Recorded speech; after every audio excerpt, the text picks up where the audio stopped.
نقول بيننا وبينكم السلف بيننا وبينكم الكتب كان أحمد يقول البدع بيننا وبينكم الجنائز আমরা জানি যখন ফরজ সালাতের ইকামত হয়ে যায় তখন অন্য কোনো সালাত নেই। প্রশ্ন হলো আমি 4 রাকাতের নিয়তে সালাত আদায় করেছি, এখন আমার সালাত শেষ হওয়ার পূর্বেই ফরজ সালাতের ইকামত হয়ে যাচ্ছে। আচ্ছা, এখন আমার করণীয় কি? ধরুন এমত অবস্থা আমি 3 রাকাত কমপ্লিট করেছি। আচ্ছা, এখানে যে হাদিসটা এসেছে আপনি সম্ভবত সেই হাদিসটা নিয়ে প্রশ্ন আসলে করতে চাচ্ছেন যে নবী সাল্লাল্লাহু আলাইহি সাল্লাম বলেছেন ইদা উকিমাতিস সালাতু ফালা সালাতা ইল্লাল মাকতুবাহ, ইদা উকিমাতিস সালাতু ফালা সালাতা ইল্লাল মাকতুবাহ, যখন সালাতের ইকামত হয়ে যায় তখন ফরজ সালাত ছাড়া আর কোনো সালাত নেই, অর্থাৎ আর কোনো সালাত পড়া যাবে না। আচ্ছা, এটি সহিহ মুসলিমের বর্ণনা। এখন আর কোনো সালাত নেই বা আর কোনো সালাত পড়া যাবে না, এর অর্থটা কি? কেউ এর অর্থ করেছেন আর কোনো সালাত শুরু করা যাবে না, ইকামত হয়ে গেছে, এখন আর কোনো সালাত নতুন করে শুরু করা যাবে না। তাহলে পুরান সালাতের কি অবস্থা হবে? কেউ বলেছেন যে সেটা সে শেষ করবে, আর কেউ বলেছেন যে না, সেটাও সে বাতিল করে অথবা সেখানে সে কেটে সেই সালাটাকে কাতউস সালাহ করে সেখান থেকে বের হয়ে সে ইমামের সাথে তাকবীরে তাহরিমা ধরে সালাত শুরু করবে। হাদিসের বক্তব্য দ্বারা সেটাই বোঝা যায় যে ইদা উকিমাতিস সালাহ, যখন ইকামত হয়ে যায় তখনই সে তার সকল সালাহ বন্ধ করবে, তখনই তার সকল সালাহ বন্ধ করবে। এখানে আমরা দেখতে পাচ্ছি যে ওলামায়ে কেরাম ইখতিলাফ করেছেন। কেউ বলেছেন যে সে নতুন করে শুরু করবে না, তবে পুরানটা শেষ করবে। বিশেষ করে হানাফি মাযহাবে যখন কেউ কোনো নফল সালাহ বা সুন্নাহ সালাহ শুরু করে, সেটা আদতে যদি সুন্নাহ বা নফলও থাকে তবুও শুরু করার মাধ্যমে সেটা ওয়াজিব হয়ে যায়, ফলে তাকে সেটা শেষ করে তারপরে ঢুকতে হবে। তবে এটা যুক্তি। আমরা দেখি যে ওলামায়ে কেরামের মধ্যে অনেক ওলামায়ে কেরাম তারা বলেছেন যে না, নফল শুরু করার মধ্য দিয়ে সেটা শেষ করাটাও নফলই থাকে, সেটা কখনো ওয়াজিব হয় না। যাই হোক, যেহেতু ওলামায়ে কেরাম বিভিন্ন মত প্রকাশ করেছেন, আমরা সবার মতের প্রতি শ্রদ্ধাশীল, তবে যেটা আমাদের কাছে বিশেষ করে ইলম এবং বিশ্লেষণের আলোকে শক্তিশালী মনে হবে আমরা সেটাই গ্রহণ করতে পারি। আচ্ছা, এখানে ইবনে কুদামার একটা কথা এখানে উল্লেখ করি। তিনি বলেছেন যখন সালাতের ইকামত হয়ে যায় এবং কোনো ব্যক্তি যদি কোনো নফল সালাত শুরু না করে তাহলে সে আর কোনো সালাত শুরু করবে না, এটাই তিনি এখানে মুগনির মধ্যে উল্লেখ করেছেন।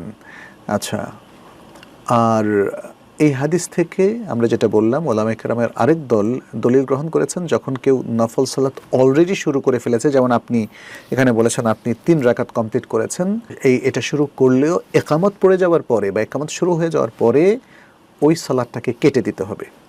এখন আমাদের দেশে তো আমরা আসলে জোহরের আগে বা আসরের আগে 4 রাকাত একসাথে পড়ি, যেভাবে ফরজটা পড়ি 4 রাকাত এক সালামে, এখানেও সেটা পড়ি। সেটা পড়া জায়েজ আছে, তবে উত্তম হচ্ছে যে কোনো ফরজের বাইরে যে কোনো সালাত 2 রাকাত করে পড়া। তাহলে আপনি যদি 2 রাকাত পড়েন তারপরে আবার 2 রাকাত পড়েন, তাহলে তৃতীয় রাকাতের আপনার সমস্যা নেই। আপনি প্রথম রাকাতে থাকা অবস্থায় সেটাকে মানে সেটা থেকে বের হয়ে আপনি ইমামের সাথে অংশগ্রহণ করলেন, এটা বেটার।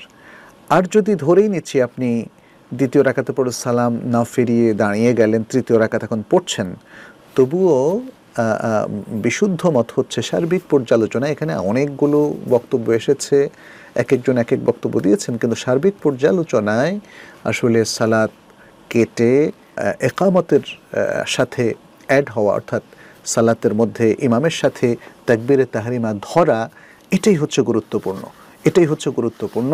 এবং এক্ষেত্রে আমরা দেখি যে সৌদি আরবের যে আল-লাজনাত দায়মা ফতোয়ার স্থায়ী কমিটি আছে, ফতোয়ার স্থায়ী কমিটিকে জিজ্ঞেস করা হয়েছিল হাল ইয়াজুজু আন আকতা আন নাফিলাতা ওয়া উলহাকা তাকবীরাতুল ইহরাম মা আল ইমাম আও উতিম্মা নাফিলা। বলছে আমার জন্য নফল নামাজ বাদ দিয়ে তাকবীরাতুল ইহরাম ইমামের সাথে ধরা, এটা কি জায়েজ আছে, নাকি আমার নফলটা পরিপূর্ণ করতেই হবে? ফাআজাবাত, তখন আল-লাজনাত দায়মা তারা উত্তর দিয়েছিল নাম, ইদা উকিমাতিস সালাতুল মাফরুদা ফাকতা'ন নাফিলাতা আল্লাতী আনতা ফিহা লিতুদরিকা তাকবীরাতুল ইহরাম মা আল ইমাম।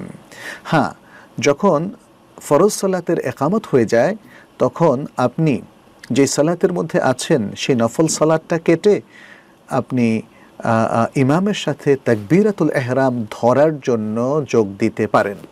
লিমা সাবাতা মিন কাউলিন নবী সাল্লাল্লাহু আলাইহি ওয়াসাল্লাম, যেহেতু নবী সাল্লাল্লাহু আলাইহি সাল্লামের একটা কাউল এখানে সাব্যস্ত হয়েছে, ইদা উকিমাতিস সালাতু ফালা সালাতা ইল্লাল মাকতুবা, যে যখন সালাতের একামত হয়ে যায় তখন ফরজ সালাত ছাড়া আর কোনো সালাত পড়া যাবে না। আচ্ছা, এটা হলো ফাতোয়া লাজনাত দায়েমা 7ম খণ্ড 312 নম্বর পৃষ্ঠা। আর শেখ সালেহ বিন উসাইমিন তিনি অনেক বড় কথা বলেছেন, তার সারাংশ হলো যখন সালাতের একামত হয়ে যাবে এবং কোনো ব্যক্তি নফল সালাতের প্রথম রাকাতে থাকবে তখন তিনি রাজে দিয়েছেন যে যেহেতু সে মাত্র শুরু করেছে, প্রথম রাকাতে আছে, তো অতএব প্রথম রাকাতটা সে কেটে কাতউস সালাহ করে সে ইমামের সাথে তাকবীরে তাহরিমা ধরবে।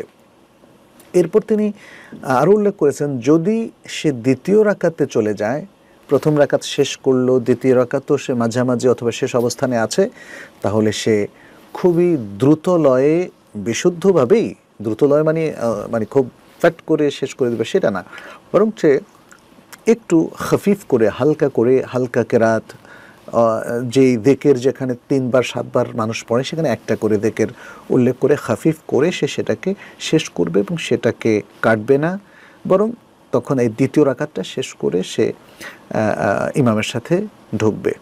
তো এটা হচ্ছে শেখ সালেহ বিন উসাইমিনের একটা তৌজিহ, একটা নির্দেশনা। এটাও খুব সুন্দর একটা নির্দেশনা। তবে আমার কাছে মনে হয় আল-লাজনাত দায়েমা যে ফতোয়াটা দিয়েছেন এবং সেখানে একটা বড় কমিটি ছিল, হাদিসের দৃষ্টিভঙ্গি, হাদিসের বক্তব্য, হাদিসের স্পিরিট সব দিক থেকে মনে হচ্ছে যে না, কোনো অবস্থাতেই তাকবীরে তাহরিমা মিস করা যাবে না। কেউ যদি সালাতের মানে শেষ দিকের অবস্থায়ও থাকে, যদি তিনি দেখেন যে খুব হালকাভাবে প্রয়োজনীয় আজকারগুলো পড়ে বা আমলগুলো করে তিনি সালাম ফিরিয়ে তাকবীরে তাহরিমা পাবেন, তাহলে ঠিক আছে।